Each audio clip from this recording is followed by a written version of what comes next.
Welcome to another edition of Candid Dialogue. I'm your host, William Cooksey, and today we have a special guest, Mr. Alan Henderson, and today we're going to talk about his journey to the NBA, how he was an incredible, not just basketball player, but also a student from high school all the way to college, and then we're going to talk about this. We're going to see how he got into the spirits business. So hopefully you enjoy this episode, and we look forward to you watching it. Man, we really appreciate you coming on today. We've been waiting to get you on here. I was really excited. And like I was telling you earlier, when I first heard that this was a possibility, I was really intrigued by it because I really like your story. Appreciate it. You know, before we've had a couple hoopers on, Jay Edwards, IU guy, Kojak Fuller. Okay. And when they told me their story, their pain is what fueled them. So when I looked into your story, you didn't really have that pain growing up.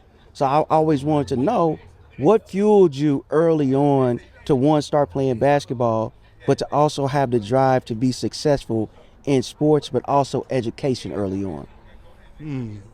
That's a long question there. But what fueled me? Well, I was born in West Virginia. Okay. Both my mom and dad were from there, and my grandfather on my dad's side was a coal miner. You know, third grade education. My dad was one of 6 boys, and I guess this kind of sets it up. And so granddad had a third grade education, but all his boys ended up going to college. Because I think they understood just early on how important education was, and that my dad ended up becoming a doctor. Came to Indianapolis, where I spent my years growing up. And I think it was his focus on education really helped me understand about putting myself in a position to succeed in the classroom, how important it was, and how that's going to give me some options when I got older. But I guess when I got here I don't know if it started before I got here to Indiana, but once I got here, I just started playing all different sports. Okay. I'd play basketball, football, baseball, soccer, go to tennis camp, just whatever Right. was going. It was that kind of time. But as I was doing all that, I was developing, I guess, my competitive nature, I guess. And, it just kept developing, and it turned out the same way I would compete in class, I would compete in sports. And once I got older, it was baseball and basketball. And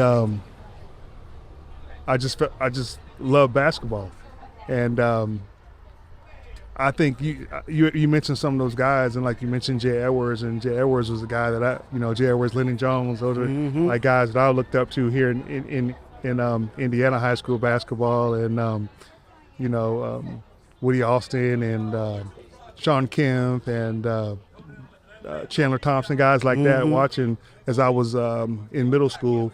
And watching them do what they did really just gave me just the fuel to try to get better and to want to do what they did and want to go to the championships and want to just be the best. So I think, your point is good. I heard somebody say one time that kids get really good. They're a lot of times they're doing it because it's the only way out, or they just have a super passion for it, right? And sometimes it's both, but for me, I just had a super passion for it. I was really, really competitive, loved to play, and just wanted to keep getting better and better. And, coming from, not coming from some circumstance like some other guys that you see and you play with, it was something that, I don't know how to describe it. There were guys that would, I guess, test you, and so I guess that experience and that testing is kind of what makes you just even tougher and tougher and harder, and to the point where you have something to prove, and you have a chip on your shoulder about that, right? Just because I'm not from the same place you are, or my school is different than your school, that doesn't mean I'm not gonna come out here and try to bust you up right now. Right. And take your disrespect personally. So I think that's kind of what it is. I mean, I guess that's a long answer to what fueled me was I'm just super competitive in whatever I did.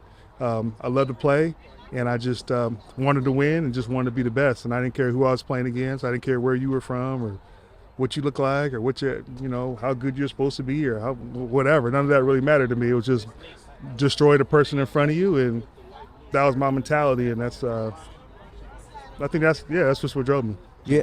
Do you think that you can teach that type of attitude? I don't know if you could teach it. Some of that stuff I think you just have. I think you can develop a certain amount of it. If you don't have it, I think someone could maybe coach you to a certain point. But there's a certain point where you just gotta have, it's either in you or it's not in you. And it's going to get exposed. And I think that's true whether it's sports or business or whatever. Either you have that drive, you have that hustle to get it done, or you don't. It's like I used to tell kids, you can't just. I used to have camps here, and I was telling them, you just can't do stuff when someone's watching. Right. You got to want to do it on your own, whether someone's watching or not. You don't go hard because I'm looking or the coach is looking. You should be going just as hard whether anybody's watching or not. And if you don't have that kind of attitude, then you can learn to work harder and harder. But there's something that athletes to get to the highest level, I think 99% of us have, and it's I don't think it can be taught. Right. Yeah. So when did you know playing basketball, because you said you played baseball as well, when did you know basketball was going to be what you was going to focus on sports-wise? I'd say when I was 13. Okay. And let's see, what that year? I had broke my arm that year trying to dunk, and had we were jumping off mats dunking, and I grabbed on the rim, fell on my arm, and broke my right arm. So I missed a lot of that basketball season. And then at the end of the year, I started playing some AAU ball for the first time, and we lost in the state tournament. But back then, thank you, brother. Thank you, appreciate it. I'll try one of these right here. Now, what did he just bring us? Burnt orange, Arnold Palmer with the Tom Bullock's burnt orange bourbon here at the world famous Country Kitchen, and I think you have their. The Birdie Brown straight wheat whiskey with some mango puree and starry that they make here. Special. Hold on, let me go back in and get another one. Yeah, I might have to get another one too. That sun was hitting a little bit out here, right? Oh, that's good right there, boy. You hear me? That's delicious, right? Yeah, that is good. Hey, we might not make it through the whole show with this. Yeah, where we at? Yeah. It might be over. Where are we now? We're at 13 right now. Yeah, we got a ways to go too, right? Yeah. So I got invited with the team that won the state tournament. They were allowed to pick a couple guys up and bring with them. So we went to this national tournament in St. Louis. And I got there, and it was Grant Hill, who had, of course, had a great college pro career, Chris Webber, Jalen Rose, Jamal Mashburn. There's all these guys that were growing that I'd see over the years as we grew that also went on to become pro. So we're playing against them. We end up, I'm playing. I'm like, oh, okay, I'm doing all right out here. I'm kind of holding my own. Everything's going all right. We made it all the way to the championship game. We lost to Grant Hill's team on a last-second shot. I got named to the All-American team. And I think from that moment on, I just thought to myself, I said, okay, so these are supposed to be the best people in the country. And I did pretty well. If I can keep doing this, just keep getting better and keep working, I might have a chance. So then at that point, I said, you know what? I started telling my parents, I'm going to go to the NBA. Like, that's my goal. I'm going to go to the NBA. And it like I could probably like a lot of parents who, I don't know, like some parents are like, okay, that's good, yeah, that's, make sure you do your homework, though. But make sure you do your homework, So yeah, but I'd say when I was 13, I figured I had a chance to do it. Yeah. And then so your confidence just grew from there. You physically you started to grow. So then we get in high school. How was your high school career? How did it go for you? Did it go like you expected it to go? Well, I thought we'd win a couple championships, but it was, it was a great era of high school basketball in Indiana. It was back when, one champion, everybody played everybody. We had a small school. We had just about 600 kids at our school, so we were playing, schools with 3,000, 4,000 people, but that's fine. That's what it was. And so we ended up not winning the state championship. We made it to the state championship, lost my senior year. Glenn Robinson? But yep, I mean, I came in and played well from the beginning, and led the team in points and rebounds from the beginning, and just kept growing and kept getting better and better. And we didn't win the championship.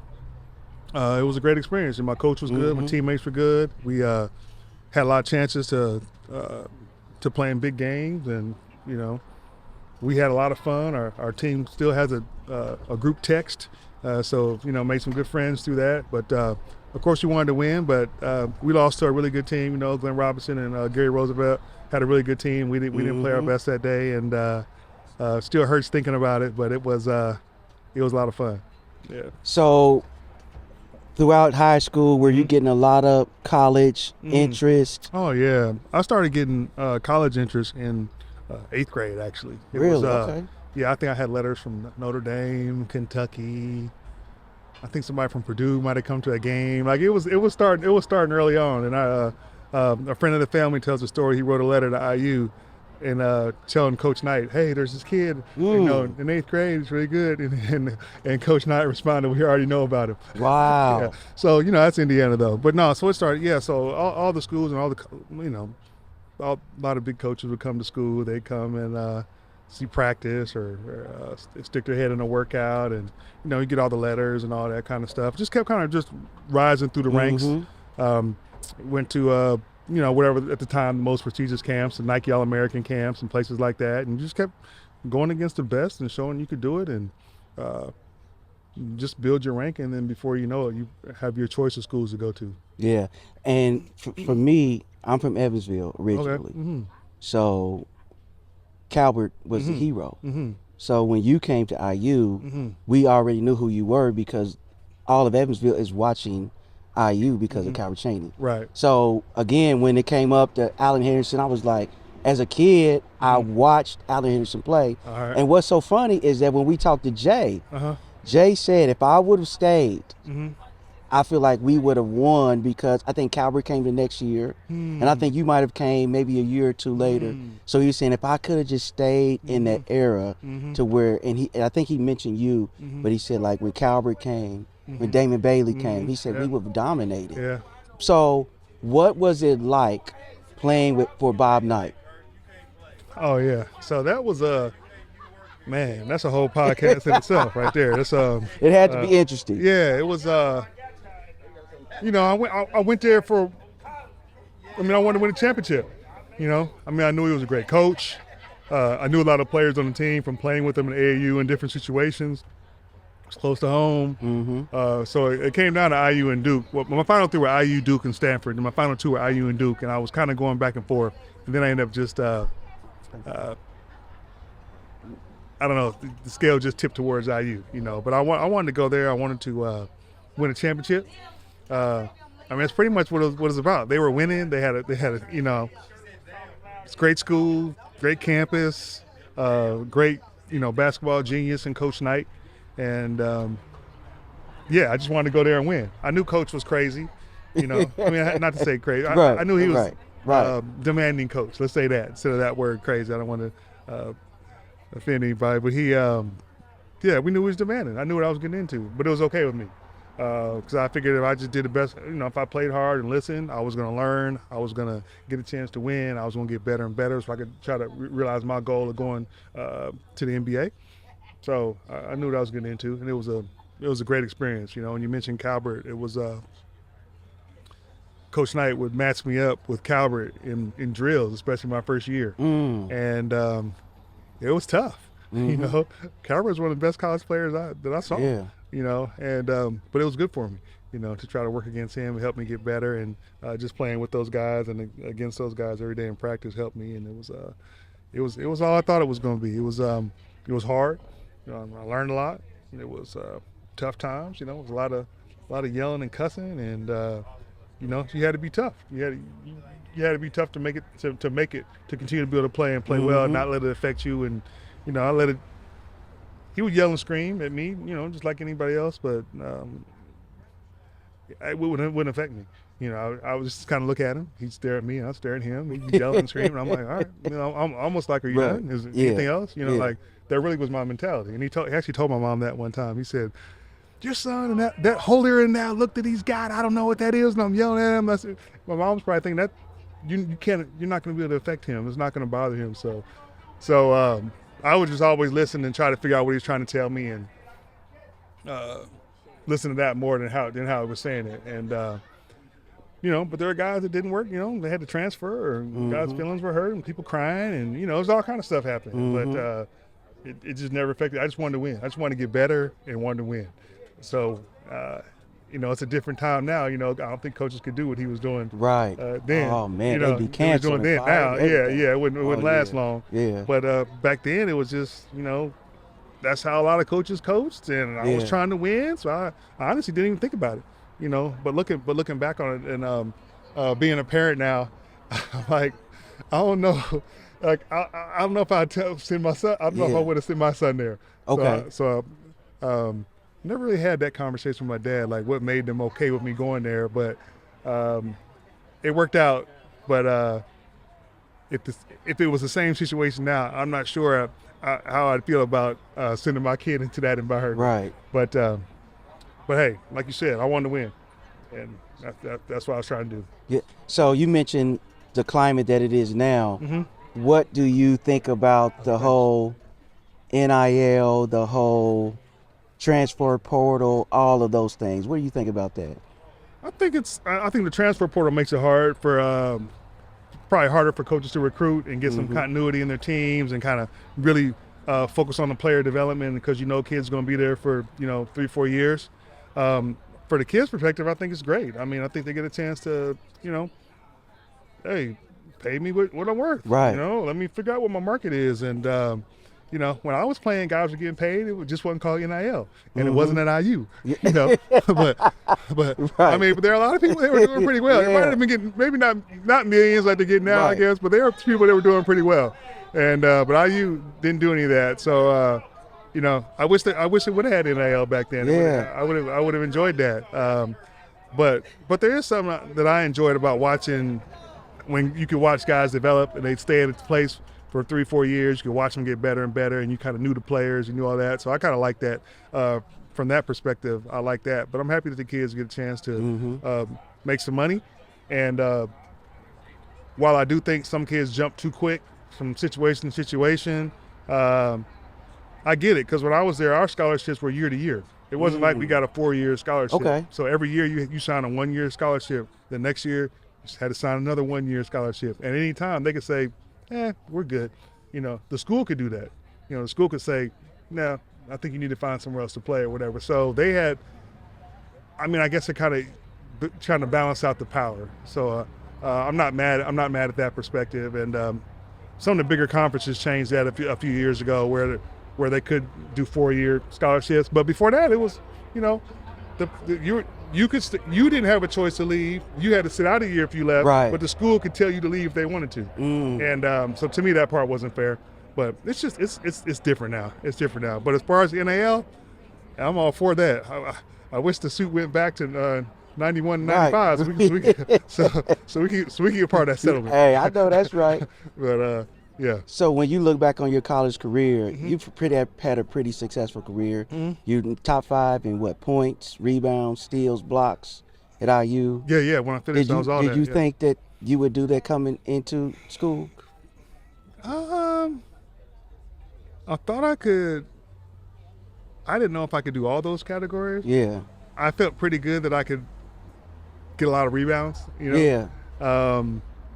I was playing with so many good players. I didn't know how to score and all that kind of stuff was. I mean, I felt confident in my scoring, but there were a lot of good players, and my main focus was really just trying to win. And honestly, I wasn't even thinking about records per se. I just knew I could help the team right away by rebounding. I was thinking, so I think that's why I started off rebounding. But I always felt like I could score. But there were just other guys that could score too. You know, there was Greg Graham, there's Calvert Chaney, and there's Damon Bailey, and played with Brian, like a lot of guys that could score. And so did I know I'd finish in the top 5 in all those categories? No, but I feel like I was going to have a really good career. Like I was confident that that it was a good place for me, and I was going to be able to play real well. Wow. Yeah. So, great college career. Get to the draft. Walk us through that. You, David Stern standing on stage. What was that like to hear your name called? Man, it was a dream. It was Yeah. a dream come true. You know, when I was 13, I was like, I want to do that. That's what I want to do. I want to go on there. I want to get one of those hats. You know, I want to shake the commissioner's hand. I want to get drafted. So it was one of those just one of those moments in your life where it's just like, man, I can hardly believe that I'm here. And it really came true. And it was just the beginning of another process. But it was you know, going through the draft, kind of going back to your first question, was interesting. Like doing some of the interviews with some of the teams. I continued to do my homework in school. I continued to study, ended up getting into medical school, got accepted to medical school, and there were teams and I was interviewing with them, they were asking me, so, you know, do you really want to play basketball, or, you know, are you sure you're going to be tough enough? And I'm like, just played 4 years in the Big Ten. The Big Ten was at the time one of the best conferences, still is, was a super conference. I mean, I don't know what else do you want me to do? Right. You know what I mean? What else do you want me to do to show you? But I think it was that perception that, hey, he didn't come from, you know, the bottom, you know. So is he hungry enough? Will he compete? So you still had. So that's something that I think I was, even leading up to the draft, was answering questions that when the coaches and general manager were interviewing you. So yeah, so that draft process was interesting. You know, went out, I worked out for, I don't know, probably worked out for about 10 teams, most of the teams from, like, I don't know, the middle of the first round, you know, like that area, maybe 8 to 16 or something. I can't remember what the numbers were, maybe a couple higher. And you just never, you know, to 20 maybe. You never really know where you're going to go. So, you know, draft day, people said, oh, okay, you're going to go to Miami, number 10. I was like, all right, that sounds good to me. But then it didn't, you know, number 10 came and went. So you're kind of sitting there like, oh, man, what's happening, you know? But ended up in a good spot, ended up in Atlanta. Love my teammates there. Love playing for Lenny Wilkins. So everything worked out as far as the draft goes. So, yeah. So long career, 12 years. We could spend a whole show on that. So when you look back on your NBA career, like you said, every kid wants to hear that. So when you look back on that, were you happy with everything that you accomplished in the NBA? No, and I think that's just part of being an athlete. Like, you feel like there's always something more you could have done, or another level you could have got to. You know, I did deal with a few injuries here and there, and just never quite got to that point where I wanted to. After my third year, when I got after my third year, I got the Most Improved Player award, and I was really hoping that it was going to trend up from there. And next step was me trying to make an All-Star team and get something done the next level, and just never quite got there. Never got a championship. So those kind of things you think about, man, I wish that would have happened, or, you know, should I have gone to this team, or should I try to go to this team in free agency, or would this have changed something? Like, there's all those kind of thoughts. But in the whole, I love playing. I love competing. I had a lot of great teammates, a lot of good experiences, and you know, and this is how it goes. You know, I never got to that all-star level, but which was my goal. Yeah. But you know, but then you just do the best you can with whatever role you're in. Try to star in your role. Try to help the team win, and ended up, you know, playing for longer than most. So.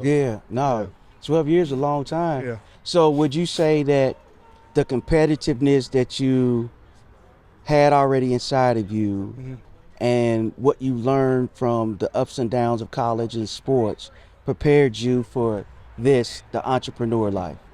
Yeah, you know, as you see here, the Henderson Spirits Group brands here in front of us, I've always wanted to do entrepreneurial stuff and business stuff. Even when I was in Atlanta, we had a music label, recording studio. Okay. We sold, we had a record called Pastor Troy and the Congregation. We sold over 100,000 records with that. So I've always kind of been in, we had a guy signed to Def Jam. So we always had I always had that business thing going. You know, we rent our studio out to a lot of stars in Atlanta would come through and use it. So I kind of always had desire to do some different things. And the alcohol came around basically. There were some guys I went to college with that had started a liqueur, Okay. and they're from Indianapolis here. So shout out to Ken Thorpe and Okay. Yeah. Don Johnson from Richmond and James Wide, rest in peace from here. Well, he had Blue Yeah. MF, right? Yeah. They had a Blue F, and we talked to them about. I talked with them about possibly getting involved with him, and it never worked out that where I got involved. But I got exposed to the industry, and I was like, Yeah. I kind of like this industry. If I ever find something that feels like a good fit for me on my own, maybe I'll go for it. And so that's kind of what happened. But as far as preparing me for it, I think it's similar. You got to do your work. You got to learn the fundamentals. I had to figure out what the business was even all about. Figure out how I could put a team together to help me get there, and then just get out there and compete. Yeah. You gotta get out there and really just try to sell and keep telling your story and do whatever, do all parts of the business, and not too too big to do any part of it. I'll go sell, I'll pour samples, I'll carry the pop-up, I'll lug stuff around, I'll just do whatever. It's just part of that. You do what you have to do to get better and improve positions. So I'm competing in that industry now, and I'd say the resilience you learn from sports, I'd say, is one thing for sure that has helped. I think knowing that you can get better and like go from level to level, that it's possible. I think that helped because I've done it before. I'm always a big believer that sports teaches a lot of lessons, and I agree with that. it also makes you not scared to go try something. Right. You can't be go try to dunk on somebody, block it. You can't be scared to try it again. Right. You go to block a shot and they dunk on you, can't be scared to try to block the next one. That's right. You know what I mean? Yeah. It's like you just gotta keep going, and figure it out and try to do better. And I'd say that resiliency is definitely something I think that has helped with the ups and downs of starting any business. Yeah. And see, that's why we like interviewing people, because competitiveness is needed in anything that you do, especially when you come to this, because there's so many other brands out there. But for you to think, I'm going to the NBA, you made it. So why wouldn't you think you'll be able to do something else? So let's talk a little bit about your brands, because when investigating, doing my research into it, it's not just liquor. They have some incredible stories that goes behind all of them. So can you break that down for us? Just Yeah, for sure. So like I said, with the guys with the Blue MF and talking to them and just getting curious in the industry, I started thinking, how could I get involved, or what could I do that would feel good to me, like be something I really could get behind. At the time, I was seeing just a lot of stories, and I go to the liquor store, you see a lot of stories that are similar. It might be about somebody's Caucasian grandfather in Appalachian moonshine recipe, or somebody's grandfather's bourbon recipe, distillery formula, whatever it might be, but it was always people that didn't look like me, the stories were tied to. And so I started thinking, it's a huge industry.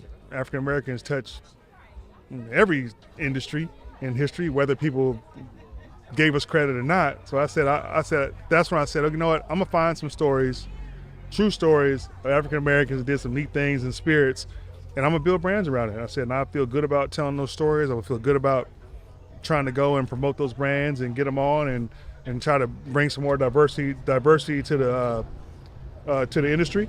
So I said, that's what I'm gonna do. I'm gonna create a Henderson Spirits Group, and our mission is to diversify the bar. We talk about diversify the people, the places, and the perspectives.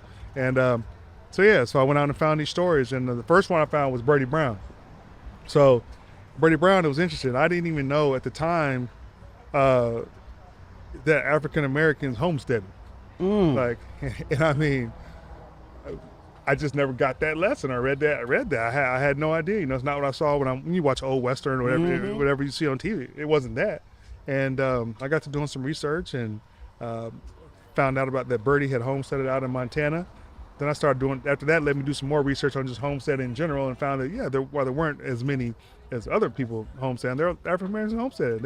They had settlements in different places where they went together in just different places. But Birdie went all the way out west. And I just thought it was an amazing story that she went out there by herself from Missouri. She ended up getting her own homestead. She grew her own grains, distilled her own liquor, and was selling out of her own parlor during Prohibition. And when I read that, I was like, oh, okay.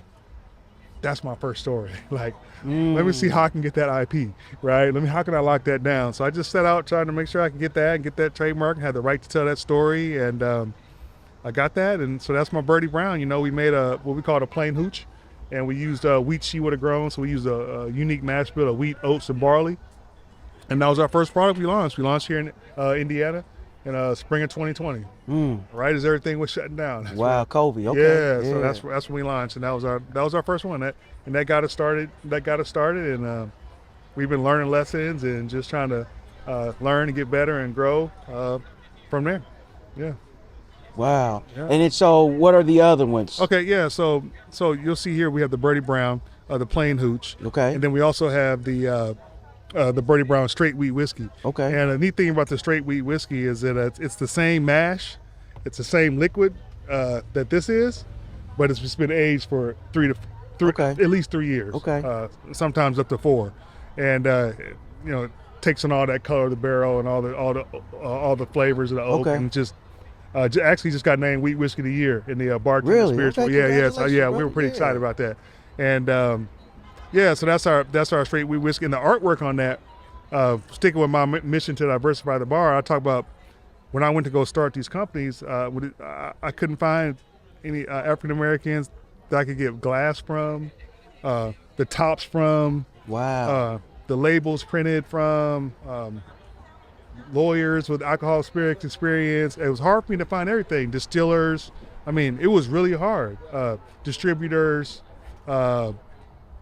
anyone. So that's kind of what also made me do the diversify the bar thing. But on this label here, we have an African American artist out of Philadelphia, a guy named Chuck Stiles, who's done a lot of neat stuff. He's done cards for Tops, and he just did a postal stamp, actually, the Hank Aaron postal stamp. He just did that one. So he's done a lot of neat stuff. He did an art for me on that label there, in conjunction with a firm called Stranger and Stranger. So I'm just always trying to figure out how can I incorporate, who and how can I incorporate more people in the industry. My goal is at one point, grow my company so I have employees that come, they learn, they outgrow me and have to go do something else. Go start your own company. Go work for a conglomerate. So I don't know what it is, but you have experience to go do different things. So that's part of my goal too. And I feel like if I'm doing that, and I see people that have gone and do that kind of stuff, I feel really good about what we've done. Yeah, so that's our Birdie Brown brand, and I'm really, really proud of it. Not just the stories or how it looks. It's like we have award-winning, gold medal. The plain hooch just got a double gold. Wow. And a 95 score at the San Francisco Spirits competition, which is probably considered the most prestigious competition in the United States. So it's just good stuff. So I'm really happy about it. And then our other brand here, Tom Bullock's. Tom Bullock was the first African American to get a cocktail book published back in 1917 called The Ideal Bartender. It's in the public domain today. And we built that brand around him. When I found his story, I was like, man, I like that story, because he did that at a time when to get a book published by a regular publisher, you had to have an introduction written by a white person, or else you couldn't even get your book published. And he ended up getting his introduction written by George Herbert Walker, who was the great-great-grandfather of President George Bush. And I'm like, man, that's just a crazy story that you did that. And you got your book out. And so we went through all his recipes and said, we're inspired to make this old time gin with sweet lime, and then our Tom Bullock's burnt orange bourbon here. So so now we got the two brands. We got the four spirits. You can find us in 10 states now, and we're just going to try to keep growing. Yeah. And, So what states are you in, and where can they get them if they want to purchase some? Yeah, so you could find us New York, New Jersey, California, Florida, Indiana, Michigan, Alabama, Texas. Who am I forgetting? Georgia, and did I say Michigan? And some places in Kentucky. Okay. But you can find us a lot of the Total Wines. You can find us in some of those in California, Texas, Michigan, Indiana, Georgia, and then a lot of independent stores. If you're here in Indianapolis, you can find us at some of the big reds, Community Spirits, Myers. North side of town, you can find it at Kroger or Market District.